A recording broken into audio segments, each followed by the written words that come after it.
Hey guys, how's it going? So today we're actually gonna go car shopping in Japan, Okinawa. So I just wanna show you guys a little bit about what to look for, how much the prices are, kind of the differences, just things you need to know. We're probably not gonna buy one today. I might make another video about me actually buying a car, but we're just gonna look at them today so you can see what you can get here in Japan and what to expect. So if you guys are looking for a car shop, by the way, this little flowery thing, pretty much every car shop has these things set up in the front. The guy right now is taking them all away, but there's one left here. Before he takes it away, I just want to show you what they look like. Depending on where you're from, this could be cheap or it could be expensive. For me, coming from California, this is very cheap. This car here, they're all used cars. This one is 23. That's like a 2013 or 14, something like that. But this is $3,900. So that's how much this car is. Well, it's 39,000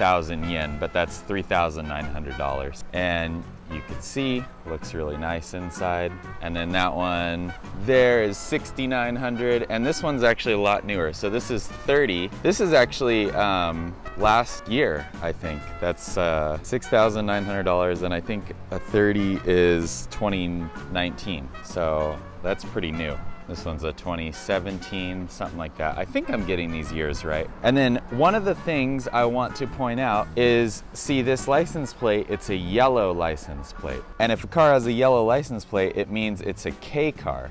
And a K car means it has a smaller engine, puts out less pollution, it's a smaller car as well. And typically K cars have special parking spots that only K cars can park into. Their taxes are a lot less, registrations are a lot less. They cost you a lot less because the engine in the car itself is smaller. And I think how Japan thinks of it is like pollution. So because this is a smaller engine car, it has less pollution, therefore they tax you less, I think. I'm not sure if that's the reason. And then the other one you could get is a white plate. So a white plate is just like a regular car. Typically cars we have in America that they also have here are white plate because they have like a normal size engine, they're taxed normally, and they cost a little bit more money. We're probably gonna buy a K car because you don't need a fast big car here. So we're gonna get the yellow plate, get all the advantages of a smaller car, smaller engine, smaller taxes, smaller parking spots. So that's just something to watch out for.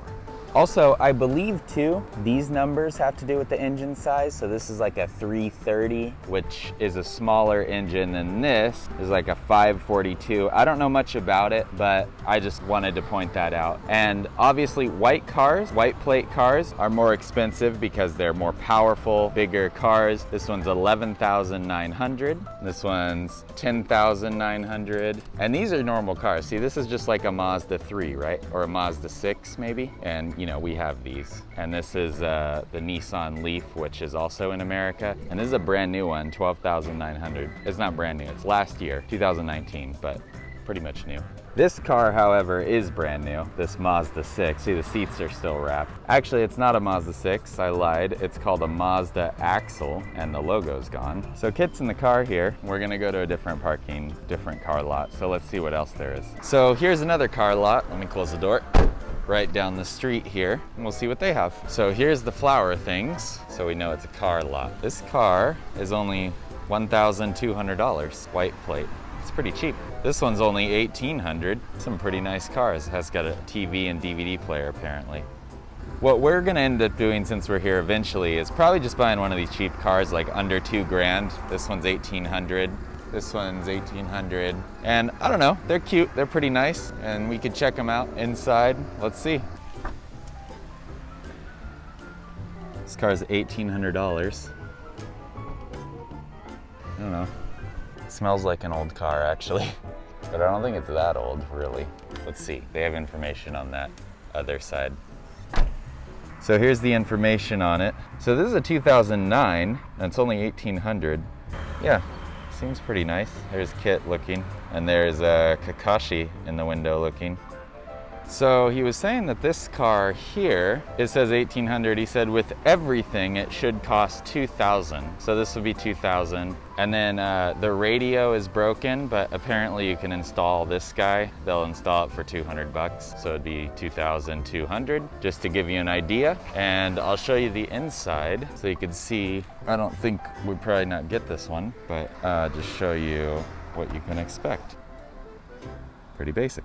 This one must be an old car or something, because I'm sort of confused why it's only 1,200, if I'm reading that right. Because it's actually a really nice car, at least for $1,200 it seems. It's got the leather seats. Oh, actually, wait. Never mind, they're covered. They're not leather. Pretty nice cover though, I'll tell you. Anyway guys, that's it. Back home now. I gelled my hair so I look a little better. But we're gonna stream some video games, but that's it for car looking today. We didn't have a whole lot of time, but hopefully this was informative if you're looking for a car in Japan, and maybe interesting if you're not. Thank you again for watching, and I'll see you guys in the next video.